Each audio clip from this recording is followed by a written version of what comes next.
बिस्मिल्लाहिर्रहमानिर्रहीम। अस्सलाम वालेकुम। उम्मीद है आप सब खैरियत से होंगे। आज हम लोग अपना लेक्चर नंबर 3 स्टार्ट करने लगे हैं, जिसके अंदर हम लोग केमिस्ट्री क्लास 9 चैप्टर नंबर 1 को स्टडी करेंगे। इससे पहले लेक्चर्स के अंदर हम लोगों ने introduction to science and then introduction to chemistry को स्टडी किया था, उसकी कुछ इंपॉर्टेंस को स्टडी किया था, और उसके बाद हम लोगों ने उसके हार्मफुल इफेक्ट्स को स्टडी किया था। हमने इससे नेक्स्ट स्टार्ट करना है आज ब्रांचेस ऑफ केमिस्ट्री, हमारा फोकस रहेगा आज के लेक्चर के अंदर। लेकिन उससे पहले कुछ स्टूडेंट्स न्यू हैं, तो उसके लिए सिर्फ और सिर्फ इंट्रोडक्शन ऑफ केमिस्ट्री को मैं रिपीट करूंगा कि बेसिक डेफिनेशन है क्या केमिस्ट्री की, और उसके बाद हम उसकी ब्रांचेस के ऊपर डिस्कशन करेंगे। और ब्रांचेस में से आज हम सिर्फ 3 ब्रांचेस को डिस्कस करेंगे, और 3 ब्रांचेस हैं physical chemistry, organic chemistry, inorganic chemistry. इनकी डेफिनेशंस को स्टडी करेंगे आज, और उसके बाद देखेंगे कि इन ब्रांचेस का स्कोप क्या है। मतलब आप फ्यूचर में अगर जाकर इनमें स्पेशलाइजेशन करते हैं तो आप इन फील्ड के अंदर वर्क कर सकते हैं। इन ब्रांचेस के अंदर ये तमाम चीजें आपके सामने इंशाल्लाह रखूंगा मैं। तो अपना लेक्चर स्टार्ट करते हैं, chemistry and it's branches. What is chemistry? Chemistry is the branch of science that deal with the 4 main things. 4 चीजों को हम केमिस्ट्री में स्टडी करते हैं। Number 1 composition, number 2 structure, number 3 chemical properties जिनको हम केमिकल रिएक्शन भी बोलते हैं, और उसके बाद नंबर 4 फिजिकल प्रॉपर्टीज। ठीक है, तो बेटा ये जो 4 चीजें हैं इनको मैंने एक्सप्लेन किया था इस लास्ट लेक्चर में। दोबारा मैं बिल्कुल ओवरव्यू दे रहा हूँ इन चारों चीजों का। अगेन आप लोग जरा एक्टिव होकर सुनते जाइएगा कि कंपोजिशन में हमने क्या स्टडी किया था लास्ट टाइम। हमने कहा था केमिस्ट्री में हम लोग कंपोजिशन ऑफ मैटर को स्टडी करते हैं, और मैटर के बारे में भी आपको लास्ट लेक्चर में बता चुका हूँ। जो भी न्यू स्टूडेंट्स ये वीडियो देख रहे हैं, तो बेहतर है कि आप इससे पहले वाली वीडियोस को देखें, ताकि आपको प्रॉपर ग्रिप हो जाए इस डेफिनेशन के ऊपर। इसी के बेस पर तमाम चीजें हमने आगे स्टडी करनी है। तो आप पहले वो वीडियो देखें, उसके बाद हम इसको कंटिन्यू करें आप। ठीक है, तो केमिस्ट्री के अंदर हमने कहा था लास्ट टाइम कि कंपोजिशन को स्टडी किया जाता है, मतलब कोई मैटर। फॉर एग्जांपल वहां हमने वाटर की एग्जांपल ली थी कि वाटर अगर एक मैटर है तो उसकी कंपोजिशन को कैसे देखा जाए। और उसकी एग्जांपल में हमने कहा कि H2O, इसको वाटर कहा जाता है, ये एक मैटर है। और इसकी कंपोजिशन में हमने 2 चीजें देखी थी, और वो 2 चीजें कौन सी थी? एक हाइड्रोजन था, और दूसरी चीज कौन सी थी? ऑक्सीजन। ये 2 चीजें थी। मतलब हाइड्रोजन और ऑक्सीजन मिल जाएं तो वो वाटर बना लेते हैं। हमें इस बात को भी नहीं स्टडी करना कि कितने हाइड्रोजन मिले और कितने ऑक्सीजन आपस में मिले, किस रेशो से इनका कॉम्बिनेशन हो। वो चीजें आगे डिटेल में देखेंगे आहिस्ता आहिस्ता। फिलहाल हम ये देख रहे हैं कि अच्छा हाइड्रोजन और ऑक्सीजन के मिलने से वाटर बन जाएगा, तो ये कंपोजिशन हो गई। उसके बाद स्ट्रक्चर की बारी आई थी, तो स्ट्रक्चर के बारे में एक्सप्लेन किया था कि वाटर की ही एग्जांपल को कंटिन्यू कर रहा हूँ कि स्ट्रक्चर के बारे में हमने कहा एक हाइड्रोजन है, वो फर्दर ऑक्सीजन से मिलता है, और ऑक्सीजन दोबारा बॉन्ड बनाता था एक और हाइड्रोजन के साथ। तो हमने कहा ये सिंपल एक वाटर का स्ट्रक्चर है। इसी तरह बेटा हम बाकी चीजों को स्ट्रक्चर को भी स्टडी करते हैं। ठीक है, उसके बाद हमने इसकी फिजिकल प्रॉपर्टीज के अंदर डिफरेंट चीजें देखी थी। ठीक है, आप फिजिकल प्रॉपर्टीज में किसी मैटर का कलर बता सकते हैं, आप उसका बॉइलिंग पॉइंट बता सकते हैं, आप उसका मेल्टिंग पॉइंट बता सकते हैं, आप उसकी अपीयरेंस बता सकते हैं, आप ये बता सकते हैं वो किस स्टेट में है। तो ये तमाम चीजें उसकी फिजिकल प्रॉपर्टीज आएंगी, वो प्रॉपर्टीज जो फिजिकल स्टेट के साथ लिंक करती हैं। फॉर एग्जाम्पल अभी वाटर के केस में हमने कहा वाटर का कलर ब्लू है, तो ये उसकी फिजिकल प्रॉपर्टी है। ठीक है, वाटर लिक्विड फॉर्म में है, तो वो इसकी फिजिकल प्रॉपर्टी है। वाटर का बॉइलिंग पॉइंट 100 डिग्री सेंटीग्रेड है, तो वो इसकी फिजिकल प्रॉपर्टी है। ठीक है, उसके बाद हमने स्टडी किया था केमिकल रिएक्शंस ऑफ मैटर को, और उसके अंदर हम लोगों ने रिएक्शन डिस्कस किया था। सपोज करें ये सोडियम क्लोराइड के साथ रिएक्शन हो रहा है वाटर का NaCl, तो उसके रिजल्ट में बेटा कल क्या बना था? 2 चीजें बनी थी। एक हमने कहा कोई एसिड बनेगा, और वो एसिड कौन सा था? हाइड्रोक्लोरिक एसिड बना, और उसके साथ एक और चीज बनी, वो कौन सी थी? हाइड्रोक्साइड, जिसको क्या नाम देते हैं? बेस का नाम देते हैं। एक चीज बनी एसिड और दूसरी कौन सी बनी? Sodium hydroxide. तो ये दो चीजों को हमने बना दिया। किसके रिएक्शन से बनाया? सिंपल एक salt, table salt, sodium chloride water में ऐड किया और हाइड्रोक्लोरिक एसिड और सोडियम हाइड्रोक्साइड बन गया। ठीक है। तो ये एक केमिकल रिएक्शन था। किसका केमिकल रिएक्शन था? एक मैटर का था। वो मैटर कौन सा है? वाटर एक मैटर है। ये तमाम चीजें हमने कल स्टडी कर ली थी। उसके बाद हम नेक्स्ट मूव करते हैं ब्रांचेस की तरफ। आपकी बुक में जो ब्रांचेस मेंशन है वो 8 ब्रांचेस हैं, लेकिन केमिस्ट्री एक बहुत ही वास्ट फील्ड है जिसकी 8 ब्रांचेस नहीं है, बहुत ज्यादा ब्रांचेस हैं। लेकिन आपकी बुक में 8 हैं, और उन 8 में से आज हम इस लेक्चर के अंदर 3 ब्रांचेस को डिस्कस करेंगे। और वो 3 ब्रांचेस हैं physical chemistry, organic chemistry and inorganic chemistry.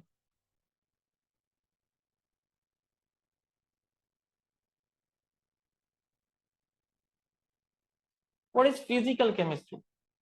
It is a branch that deals with the relationship between the composition and the physical properties of matter.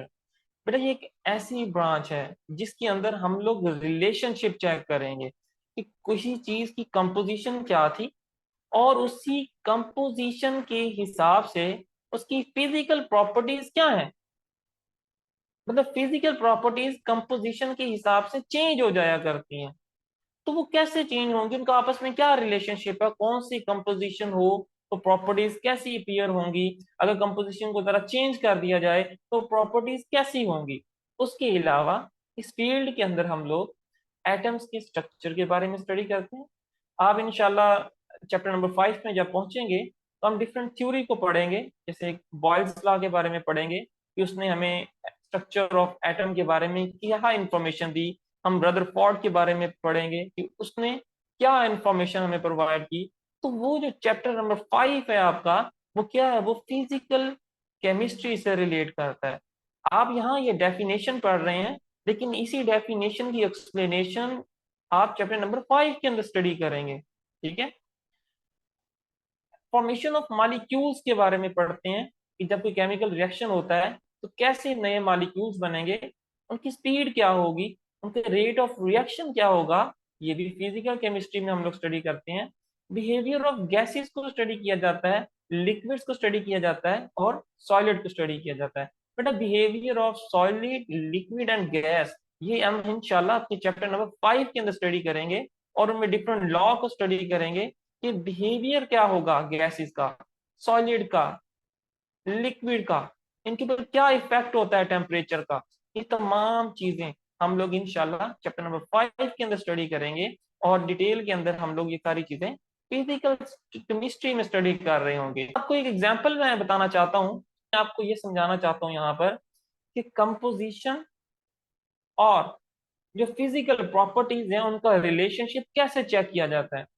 उसकी एग्जांपल में बेटा आप यहाँ पर बोर्ड के ऊपर जरा अपने स्क्रीन के ऊपर आप देख सकते हैं कि यहाँ एक जो रेड कलर का आपको दिखाया गया है डॉट आपकी स्क्रीन के ऊपर, ये जो यहाँ दिखाया जा रहा है आपको, ये एक ऑक्सीजन जो अपने साथ जोड़ रहा है दो हाइड्रोजन को, और उन हाइड्रोजन को इंडिकेट किया गया है ब्लू कलर के साथ यहाँ स्क्रीन के ऊपर, एक यहाँ और एक यहाँ। ठीक है।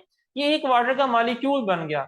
मतलब दो हाइड्रोजन जिनको ब्लू कलर से इंडिकेट किया गया वो मिले, और एक ऑक्सीजन मिला, तो इन्होंने मिलकर क्या बना दिया? एक वाटर का मॉलिक्यूल तैयार करवा दिया। ठीक है बेटा।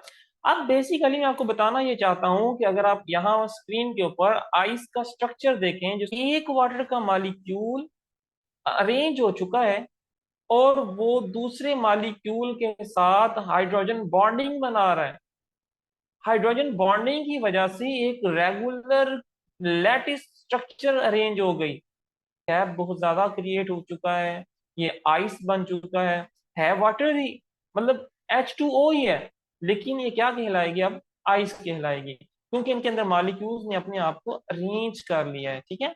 लेकिन उसके कंपैरिजन में अगर हम सिंपल वाटर जो लिक्विड फॉर्म में है उसको अगर हम डिस्कस करें, तो उसके अंदर मॉलिक्यूल्स जो है उनके दरमियान में गैप ज्यादा नहीं है, उनके दरमियान में हाइड्रोजन बॉन्डिंग बनती है और टूट जाती है, बनती है और टूट जाती है। मतलब एक मॉलिक्यूल की हाइड्रोजन बॉन्डिंग क्रिएट हो रही है दूसरे के साथ, जबकि टूटने के बाद फौरन से किसी दूसरे से जनरेट हो रही है हाइड्रोजन बॉन्डिंग। लेकिन बेटा आइस के अंदर ऐसा नहीं होगा, हाइड्रोजन बॉन्डिंग फिक्स्ड हो जाएगी और मॉलिक्यूल्स को जो मूवमेंट थी वो स्टॉप हो जाएगी। तो यहाँ क्या स्टडी किया हम लोगों ने, फिजिकल प्रॉपर्टीज को लिंक किया किसके साथ, कंपोजिशन के साथ। जब मॉलिक्यूल्स एक प्रॉपर अरेंजमेंट में आ जाएंगे, उसकी फिजिकल प्रॉपर्टी चेंज हो गई, वो सॉलिड स्टेट में आ गया, उसकी नेचर हार्ड हो गई, अब वो लिक्विड नहीं है। लेकिन अगर हमने यहाँ इस वाटर को देखें जो लिक्विड फॉर्म में है, उसकी नेचर डिफरेंट है, उसकी फिजिकल प्रॉपर्टीज डिफरेंट है, क्योंकि वो लिक्विड फॉर्म में है। ठीक है, तो यूं हम लोग स्टडी करते हैं फिजिकल केमिस्ट्री के अंदर। हम इंशाल्लाह बहुत डिटेल में पढ़ेंगे इसको फ्यूचर में। आप अभी फिलहाल ओवरव्यू लेते जाएं चीज़ों का, उसको अंडरस्टैंड करें, उसको माइंड में बिठाते जाएं कि हमने कौन सी चीज़ें पढ़नी है आगे जाकर, जिसकी वजह से आपको बेहतर तैयारी का मौका मिले। ऑर्गेनिक केमिस्ट्री, ये जो ब्रांच हम पढ़ने लगे हैं, ये दुनिया की सबसे तेजी से फैलने वाली केमिस्ट्री की ब्रांच है। मतलब बहुत ज्यादा इसके अंदर वास्ट ऑफ डिविजन आ चुकी हैं फर्दर, बहुत तेजी से ये ब्रांच फैली है। ये है क्या? Organic chemistry the study of covalent compounds of carbon and hydrogen. पहले इतना समझते हैं कि ये कहना क्या चाहते हैं हमें। मतलब ऑर्गेनिक केमिस्ट्री एक ऐसी ब्रांच है जिसके अंदर हम कोवलेंट कंपाउंड्स को स्टडी करेंगे। मतलब दो एटम्स आपस में मिलेंगे, दो से ज्यादा मिल सकते हैं, वो एक कंपाउंड बनाएंगे। लेकिन वो मिलेंगे कैसे? इलेक्ट्रॉन्स को शेयर करेंगे। ठीक है, फॉर एग्जांपल यहाँ पर एक मैं ड्रॉ कर रहा हूँ हाइड्रोजन को। ठीक है, ये हाइड्रोजन के आउटर मोस्ट में एक इलेक्ट्रॉन है, वो एक इलेक्ट्रॉन हमने यहाँ ड्रॉ किया, और ये कंबाइन होने जा रहा है कार्बन के साथ। कार्बन के आउटर मोस्ट शेल जो इलेक्ट्रॉन्स है मैं उसको ड्रॉ कर रहा हूँ। ये कार्बन ने अपना एक इलेक्ट्रॉन शेयर किया और आपस में इस तरह इनका एक केमिकल बॉन्ड तैयार हो जाता है। ठीक है, तरह इसके साथ चार हाइड्रोजन कंबाइन हो जाते हैं। ठीक है, तो ये कार्बन ने अपना इलेक्ट्रॉन शेयर किया, ये हाइड्रोजन ने शेयर किया, इनका आपस में केमिकल बॉन्ड बन जाएगा। इस तरह से बाकी दो हाइड्रोजन के भी केमिकल बॉन्ड तैयार हो जाएंगे। और यहाँ केमिकल बॉन्ड बने हैं शेयरिंग ऑफ इलेक्ट्रॉन्स की वजह से। तो ये जो बॉन्ड बनने के बाद जो कंपाउंड बना, वो कोवलेंट कंपाउंड कहलाएगा। ये कौन सा कोवलेंट कंपाउंड है? इसमें क्या आ रहा है? एक कार्बन है और इसके साथ हाइड्रोजन है। तो इसका मतलब ये हुआ, जब हम ऐसे कंपाउंड्स की स्टडी करेंगे तो इसको किस ब्रांच में स्टडी करेंगे? ऑर्गेनिक केमिस्ट्री के अंदर स्टडी करेंगे। ऑर्गेनिक केमिस्ट्री है ही ऐसी ब्रांच जिसके अंदर हम लोग कार्बन और हाइड्रोजन के कंपाउंड्स को स्टडी करते हैं। उसके बाद बेटा नेक्स्ट लिखते हैं and their derivatives. What are derivatives? Derivatives उन चीजों को बोलते हैं जो कोई नई बनने वाली हो। मतलब ये एक कंपाउंड था, ठीक है, ये एक ऑर्गेनिक कंपाउंड है, अब इसका रिएक्शन किसी से हुआ और एक नया कोई कंपाउंड बना, और वो भी कौन सा था? ऑर्गेनिक कंपाउंड था। तो उसकी भी जो स्टडी होगी वो क्या कहलाएगी? ऑर्गेनिक केमिस्ट्री कहलाएगी। For example, just for your example, methane, इसको बेटा मीथेन बोलते हैं। जो आपके सामने मैंने स्ट्रक्चर ड्रॉ किया, CH4, इसको क्या बोलते हैं? मीथेन बोलते हैं। ये वही गैस है जो आप अपने घरों में इस्तेमाल करते हैं, सुई गैस इसको बोलते हैं। है, आप इसका रिएक्शन अगर करवाते हैं क्लोरीन के साथ, ठीक है, दो क्लोरीन आपस में अटैच हो जाएं तो एक क्लोरीन का मॉलिक्यूल बना। ठीक है, होता क्या है जब रिएक्शन होगा, तो रिएक्शन में एक हाइड्रोजन यहां से एक क्लोरीन के साथ कंबाइन हो जाएगा और रिजल्टेंट एक प्रोडक्ट क्या बन जाएगी? HCl। मतलब एक एसिड तैयार हो गया। और जो सेकंड प्रोडक्ट थी वो कौन सी थी? मतलब जो बाकी चीजें रह जाएंगी, यहां से CH3 रह गया और यहां से एक क्लोरीन रह गया।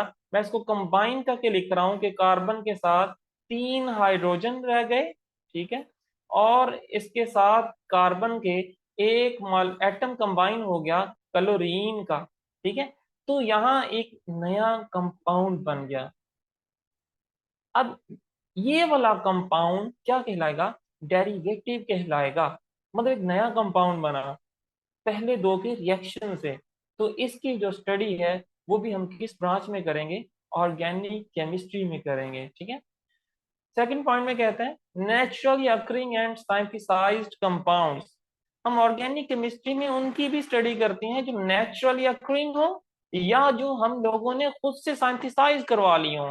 ठीक है, कोई केमिकल रिएक्शन करवाया, कोई नया कंपाउंड हमने साइंटिसाइज करवाया जो पहले नेचर में नहीं था, तो ऐसे कंपाउंड की स्टडी, लेकिन शर्त यह है कि उनमें कार्बन और हाइड्रोजन मौजूद हो, तो उसको हम किस ब्रांच में स्टडी करते हैं? ऑर्गेनिक केमिस्ट्री में स्टडी करते हैं। आप जब ये ब्रांच पढ़ेंगे, अगर आप इसमें स्पेशलाइजेशन करते हैं, तो आप किस फील्ड में जा सकते हैं? आप पेट्रोलियम इंडस्ट्रीज में जा सकते हैं, आप पेट्रोकेमिकल में जा सकते हैं, आप फार्मास्यूटिकल्स में जा सकते हैं, आप पेंट इंडस्ट्रीज में जा सकते हैं। आप उसके बाद नेक्स्ट हमने जो पढ़ना है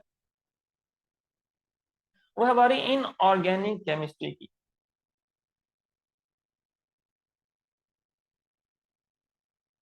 Inorganic chemistry is the study of all the elements and their compound except those of compounds of carbon and hydrogen and their derivatives. बेटा periodic table के अंदर 118 एलिमेंट्स हैं अकॉर्डिंग टू योर बुक। अब 118 element में से दो element कौन से थे? कार्बन और हाइड्रोजन। इन दो की स्टडी सिर्फ एक ब्रांच में की जाती थी और वो कौन सी थी? Organic chemistry. और उनके डेरिवेटिव्स को भी कहाँ स्टडी किया जाता था? ऑर्गेनिक केमिस्ट्री के अंदर। लेकिन अब ये इनऑर्गेनिक केमिस्ट्री है, इसके अंदर बाकी रहने वाले तमाम एलिमेंट्स, बाकी जितने रह गए, वो कौन से हो सकते हैं? वो कोई मेटल हो सकता है, सोडियम पोटाशियम हो सकता है, जिंक हो सकता है, कॉपर हो सकता है, वो कोई नॉन मेटल्स हो सकते हैं, कोई फ्लोरीन हो सकता है, क्लोरीन, बाकी तमाम एलिमेंट्स जिनमें कार्बन और हाइड्रोजन और उनके डेरिवेटिव्स ना हो, उसको किस ब्रांच में स्टडी किया जाता है? इनऑर्गेनिक केमिस्ट्री में स्टडी किया जाता है। ठीक है, आप इसकी एग्जांपल में आपके स्क्रीन के ऊपर, फॉर एग्जांपल अगर मैंने यहाँ एक कैल्शियम क्लोराइड लिखा है, ठीक है, तो कैल्शियम क्लोराइड क्या है? ये जो कैल्शियम क्लोराइड आपको स्क्रीन पे नजर आ रहा है, ये किस ब्रांच में स्टडी होगा? बिल्कुल इनऑर्गेनिक केमिस्ट्री में स्टडी किया जाएगा। ठीक है, इसी तरह यहाँ एक और एग्जांपल के तौर पर जिंक सल्फेट लिखा हुआ है, तो ये किस ब्रांच में होगा? ये भी इनऑर्गेनिक केमिस्ट्री से रिलेट करता है। ठीक है, तो तमाम उन एलिमेंट्स को हम स्टडी करते हैं इनऑर्गेनिक केमिस्ट्री में जो कार्बन और हाइड्रोजन और उनके डेरिवेटिव्स के अलावा होंगे। अगर आप इन फील्ड के अंदर स्पेशलाइजेशन करते हैं, तो ये कहाँ डील करती हैं? डिफरेंट केमिकल इंडस्ट्रीज में आप जा सकते हैं। ऑर्गेनिक केमिस्ट्री डिफरेंट इंडस्ट्रीज के साथ लिंक करती है, सच एज ग्लास इंडस्ट्री, ठीक है, cement industry, ceramics, metallurgy. Metals को हम निकालते हैं जमीन से तो वो प्योर हालत में नहीं होते, ठीक है, उनकी हम लोग सेपरेशन परफॉर्म करते हैं, मतलब हम उनको प्यूरिफिकेशन कर रहे होते हैं। कॉपर हमें प्योर जमीन से नहीं मिलेगी, हम उसकी प्यूरिफिकेशन करते हैं। तो प्यूरिफिकेशन का प्रोसेस, मेटल को एक्सट्रैक्ट करने का प्रोसेस, उसको यूजफुल बनाने का जो मेथड होगा, उसको मेटलर्जी बोलते हैं। और यही रिलेट करती है इनऑर्गेनिक केमिस्ट्री के साथ। ठीक है, तो इनऑर्गेनिक केमिस्ट्री ये ऐसी ब्रांच थी जो उन तमाम एलिमेंट्स को स्टडी करते हैं जिसके अंदर जो कार्बन और हाइड्रोजन के अलावा हो और उनके डेरिवेटिव्स के अलावा हो। ठीक है, उनमें कोई भी एलिमेंट आ सकता है, कोई मेटल आ सकता है, कोई नॉन मेटल आ सकता है, मेटलाइड्स आ सकते हैं, वो तमाम चीजों की हम स्टडी इस ब्रांच के अंदर करते हैं। ठीक है, थैंक यू फॉर वॉचिंग। अगर आपको कोई क्वेश्चन हो, आप कहीं पर कंफ्यूज हैं, तो आप लाजमी क्वेश्चन कमेंट सेक्शन में पूछें, आपके क्वेश्चन का आंसर दिया जाएगा। आप क्वेश्चन पूछेंगे, आपके कॉन्सेप्ट क्लियर होंगे। आप अपने लिए, अपने फायदे के लिए, अपने मार्क्स को बेहतर करने के लिए टीचर से क्वेश्चन पूछा करें ताकि आपके मार्क्स अच्छे आ सकें। हम इस नेक्स्ट लेक्चर के अंदर अपनी नेक्स्ट जो ब्रांचेज हैं केमिस्ट्री की, उनको स्टडी करेंगे। अपना ख्याल रखिए। अल्लाह हाफिज।